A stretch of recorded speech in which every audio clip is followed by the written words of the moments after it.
Hi everyone, so how are you. 2 दिन हो गए हैं पता चले कि आपका 12th के जो रिमेनिंग एग्जाम्स थे वो अब नहीं हो रहे हैं। एंड लास्ट वीडियो में मैंने आपको बताया था कि मार्किंग स्कीम कैसे वर्क करेगी। सो काफ़ी कन्फ्यूजन है काफ़ी स्टूडेंट्स में, एंड आई एक्सप्लेन्ड यू कि किस तरह से आपके रिमेनिंग सब्जेक्ट के मार्क्स दिए जाएंगे। इस वीडियो में बेसिकली हम ये बात करेंगे कि जो परफॉर्मेंस एग्जाम की ऑप्शन उन्होंने आपको दी है वो कितनी यूज़फुल है, और क्या आपको परफॉर्मेंस इंप्रूव करने के लिए एग्ज़ाम देना चाहिए या नहीं देना चाहिए। मतलब किसके लिए फ़ायदेमंद रहेगा वो एग्ज़ाम देना, और किसके लिए उस एग्ज़ाम का कोई फ़ायदा नहीं होगा। So before we discuss that, मैं एक बार फिर से बता देती हूँ आपको कि अभी तक जो हमारे पास मार्किंग क्राइटेरिया के एक्सप्लेनेशन है एज पर दैट वही कैटेगरीज हैं। पहली कैटेगरी जिन लोगों ने सारे के सारे एग्जाम्स दे दिए हैं, जिनके पांचों एग्जाम्स हो चुके हैं, अगर कोई ऑप्शनल था वो भी हो चुका है। So if you have given all the exams तो आपका रिजल्ट नॉर्मल आएगा, नॉर्मल चेकिंग होगी, नॉर्मल जैसा आपने अटेम्प्ट किया है उसकी परफॉर्मेंस के बेसिस पे you will get the result. Pass हो तो पास, फेल है तो फेल, कंपार्टमेंट है तो कंपार्टमेंट, राइट। उसके बाद वो स्टूडेंट्स हैं जिन्होंने 4 या 5 एग्जाम दिए हैं, 5 उन्होंने, जिसमें एक ऑप्शनल वाला भी इंक्लूडेड है, क्योंकि अगर आपने 5 मेन सब्जेक्ट्स के एग्जाम दे दिए हैं so it is considered as कि आपका एग्जाम पूरा हो चुका है। बट अगर आपने 4 मेन के एग्जाम्स दिए हैं तो उसमें से बेस्ट ऑफ 3 लिए जाएंगे और उसकी एवरेज निकाली जाएगी, और वो जो एवरेज होगी वो आपके रिमेनिंग एग्जाम के मार्क्स के लिए अलॉट की जाएगी। ठीक है, अगर आपने 3 पेपर दिए हैं तो बेस्ट ऑफ 2 लिया जाएगा, और बाय चांस आपने 2 या 1 दिया है तो आपके जो दिए हैं आपने एग्जाम, 2 एग्जाम दिए हैं या जो 1 एग्जाम दिया उसके तो मार्क्स वैसे ही लगेंगे जो आपने अटेम्प्ट किया होगा, पर जो रिमेनिंग सब्जेक्ट्स हैं उनके इंटरनल असेसमेंट के बेसिस पे मार्क्स लगाए जाएंगे। ठीक है, सो ये तो अभी तक की मार्किंग स्कीम है, बट आपको एक प्रोविजन दिया गया है कि अगर आप इससे अलॉटेड मार्क्स से सेटिस्फाइड नहीं हो तो आप बाद में एग्जाम दे सकते हो। बाद में कब, किसी को नहीं पता, जब सिचुएशन बेटर होगी। फिलहाल आज की डेट की सिचुएशन देखते हुए तो नहीं लगता कि अगले 2-4 महीने सिचुएशन बेटर होने वाली है। ऑल दो वी विश कि कुछ हो जाए और नेक्स्ट डे से ही सिचुएशन बेटर होनी शुरू हो जाए, but let's see what is going to happen. But as per the stats कोई उम्मीद नहीं लग रही है। ठीक है, अब बात ये आती है कि वो एग्जाम देने के बारे में आपको कंसिडर करना चाहिए या नहीं। देखो, पहली चीज तो ये कि आपका रिजल्ट आ जाएगा 15 जुलाई को। रिजल्ट आने के बाद you have to go for further admissions. आपको कॉलेज एडमिशन्स के लिए फॉर्म्स भरने होंगे, उसकी जो भी आपकी कट ऑफ आएगी अकॉर्डिंगली आपके एडमिशन्स होंगे। ऑल दो क्लासेस किसी भी कॉलेज में नहीं स्टार्ट होंगी, जो भी होगा ऑनलाइन ही होगा, क्योंकि जब तक ये कोरोना फेयर नहीं जाएगा तब तक ऑनलाइन क्लासेस ही चलेंगी, एक्चुअल क्लासरूम्स में क्लासेस नहीं होंगी। ठीक है, बट एडमिशन्स तो हो जाएंगी। सो एडमिशन्स विल बी डन। अब वो एडमिशन्स हो जाएंगी किस मार्क्स के बेसिस पे, जो मार्क्स अभी आपको दिए जाएंगे।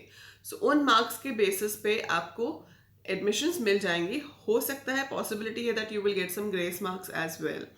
तो आपकी एडमिशन्स हो जाएंगी। फाइन, जिन लोगों के एंट्रेंस एग्जाम्स हैं, अभी एंट्रेंस एग्जाम का भी नहीं पता कि ऑनलाइन होंगे, पोस्टपोन होंगे, कैसे एडमिशन्स किए जाएंगे इंजीनियरिंग और मेडिकल के लिए, तो वो भी आने वाले टाइम में कुछ दिन में पता चल जाएगा। एचआरडी विल अनाउंस कि क्या होगा जेई और एनईटी के लिए।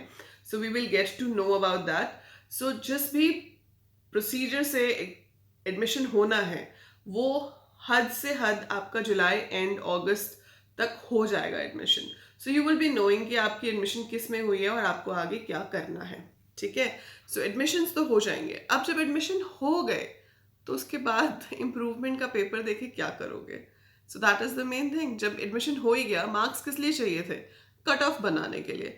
मार्क्स यही चाहिए होते हैं कि मेरी परसेंटेज ज़्यादा से ज़्यादा हो ताकि मुझे अच्छे कॉलेज में एडमिशन मिल जाए। वो तो आपको ऑलरेडी मिल चुका होगा जिसमें भी मिलना होगा, आप बीच में तो चेंज करोगे नहीं, अब एडमिशन चेंज हो भी नहीं सकता है। और जो एंट्रेंस एग्जाम पे बेस्ड एडमिशन है उसमें तो वैसे ही आपकी परसेंटेज जो एक सब्जेक्ट के मार्क्स की वजह से बन रही है वो इतना मैटर नहीं करेगी। नाउ एडमिशन हो गया तो shall I give the exam और नॉट, वो मैटर करता है आपकी प्लेसमेंट्स के लिए। अगर आप एक ऐसे कॉलेज में हो जहां पर कैंपस प्लेसमेंट्स होती हैं, और इवन जब आपको ऑफ कैंपस प्लेसमेंट्स के लिए भी जाना होता है, सो कुछ कंपनीज 12th के मार्क्स में भी एक मिनिमम परसेंटेज रखती हैं। Like I don't know about the other streams, लेकिन अगर मैं अपने कंप्यूटर साइंस की बात करूं, सो कंप्यूटर साइंस में there are many IT companies जो प्लेसमेंट्स के लिए कॉलेजेस में आती हैं for the BTech students, BCA students, M.Tech students and all. So they come in the companies, they come in the colleges for placement, लेकिन उनका एक बेसिक क्राइटेरिया होता है कि 12th में मिनिमम 60% मार्क्स होने चाहिए, तो आप कंपनी की प्लेसमेंट के लिए बैठ सकते हो, नहीं तो नहीं बैठ सकते हो, ठीक है. So it depends. बाकी के फील्ड्स जो हैं, आर्ट्स है या कॉमर्स है, उसमें कुछ ऐसा होता है या नहीं होता, I am not very sure, but I am very sure about the computer science thing. और इसमें भी मैं ये नहीं कह रही हूँ कि हर कंपनी का ये क्राइटेरिया होता है. कुछ कंपनीज 50% वालों को भी ले लेती हैं, लेकिन कुछ मैक्सिमम जो कंपनीज हैं, दे हैव अ क्राइटेरिया कि 12th में आपके 60% मार्क्स होने चाहिए, अदरवाइज आप कैंपस प्लेसमेंट में नहीं बैठ सकते हो. सो बाय चांस अगर आपके 12th में 60% से कम मार्क्स बन रहे हैं एंड आपको लगता है कि आईपी या सीएस या जो भी आपका एग्जाम रह गया है, तो मेरे ख्याल से तो नॉन मेडिकल वालों का आईपी और सीएस ही रह गया है, बाकी सारे एग्जाम्स हो चुके हैं.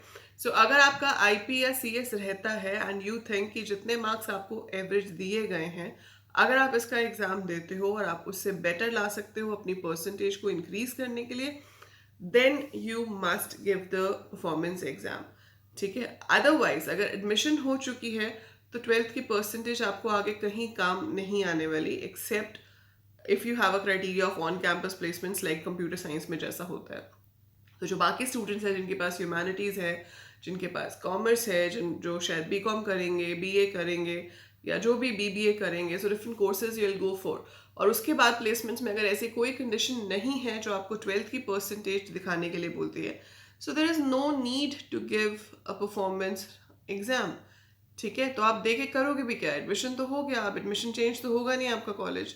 तो उससे बेटर है कि जो भी मार्क्स आपके 12th में आते हैं उसको आप एक्सेप्ट करो. एक्सेप्ट करने के बाद जहाँ भी एडमिशन होती है, try to give your best in your college academic year, ताकि आपके कॉलेज की परसेंटेज बेटर बने, जिससे आपको आगे जाके बेनिफिट हो, रादर देन स्टिल अपना दिमाग इसी की परफॉर्मेंस पे लगाने से. So that is what I have to suggest. बाकी आप लोग अभी फ्री हो, आई नो, इसलिए ज़्यादा डिस्कशन चलती रहती है अबाउट ऑल दिस कि ये खराब है, ये क्या होगा, वो क्या होगा and all that thing. So yes, fair decision तो नहीं है, क्योंकि आप दूसरे सब्जेक्ट्स के मार्क्स के बेसिस पे आईपी या सीएस के मार्क्स नहीं लगा सकते हो, since it is very scoring. So it is very scoring and I am also disappointed by this, but we can only tweet or we can only write to them. But yeah, whatever decision is taken, it's for all and it's for all the subjects. So हम सिर्फ ये कर सकते हैं कि we can post at different social medias कि जो IP और CS है उसके लिए ग्रेस मार्किंग मिलनी चाहिए, because they are more scoring in comparison to the subjects जिनके एग्जाम हो चुके हैं.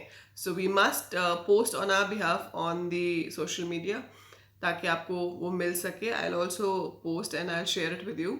सो that is the only thing. बाकी परफॉर्मेंस एग्जाम आपको देना चाहिए या ना देना चाहिए वो मैंने आपको बता दिया. Rest is totally in your hands, but you should not waste time on the things which are not that necessary for you in your career. That's it for this video. By the time I upload more, keep watching, keep learning.